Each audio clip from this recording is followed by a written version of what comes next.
nagpadalamhati ng mga tanyag dito nga sa huling hantungan ni Don Pepe at nakapagdesisyon nga itong sina Giselle at RJ na i-cremate na lamang itong si Don Pepe at nagbigay ng mga mensahe itong si Giselle sa kung papaano sila nagkasama ni Don Pepe at kung papaano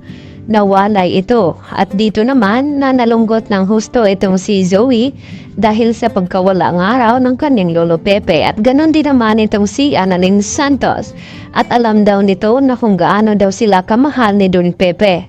Sa kabilang banda ay napansin naman dito ni Irene ang pakikipag mabutihan di umano ni Lynette dito nga kay RJ at in fairness ay talaga naman daw napakagwapo itong ex dito ni Lynette na ang tinutukoy nito ay walang iba kundi itong si RJ dahil nagpunta nga itong si Irene dito sa Apex upang kunin dito kay Carlos itong pera na kinakailangan nito at dito naman na hindi inakala na narinig nga dito ni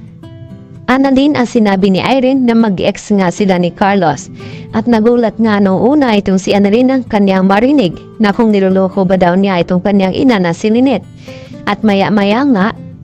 ay lumabas naman itong si Lynette at siya mismo ang nagpaliwanag dito kay Annalyn na alam na nga niya tungkol dito kay Irene at Carlos at hindi nga agad-agad na naipaalam ni Lynette kay Annalyn dahil nga sa nangyayari dito kay Don Pepe. Samantala, nang makita naman dito ni Carlos, itong si Lynette at si RJ, ay tila pigil na pigil itong kanyang sarili sa selos dahil inintindi na lamang niya muna ito dahil alam nito na nagduluksa nga itong si RJ sa pagkawala ng kanyang papa. At dito naman na dumalaw itong si RJ dito sa Estridge Hospital upang bigyan nga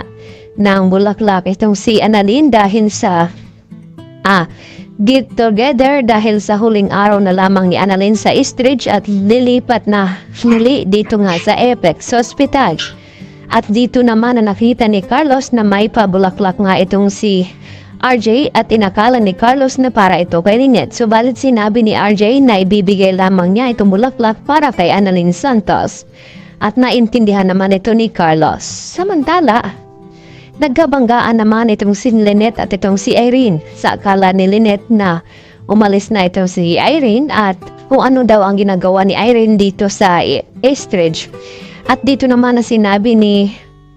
Irene kay Lynette na nagpapacheck up na daw siya sa kanyang OB-GYN. Subalit ay walang kalam-alam itong si Lynette na may matindi pa palang sekretong tinatago itong si Irene sa kanya dahil sa sinabi niya dito no ibigay ni Carlos itong chicken na pera sinabi ni Irene na magagamit daw nila ng kanyang anak. Yun pala ay may anak sila ni Carlos Benetes itong si Irene. At dito naman sa Apex Hospital at winelcome naman nila ni Giselle itong mga pagbabalik muli ni Annalyn Santos dito sa Apex Hospital at dito naman nagparinig na naman itong si Zoe na hindi katulad now ng ibang tao dyan na kagaya ng ina at ganun din ang anak at sumagot itong si Justine na kriminal din daw itong si Zoe kagaya ng kanyang ina. At mayroon namang himala na mangyayari dahil sa pagbabago ni Moira at hindi nangaraw niya, itutuloy ang kanyang paghihiganti dahil di umano, magbabago na nga daw siya at magsisimula muli at Diyos na lamang ang kanyang babanggitin ngayon.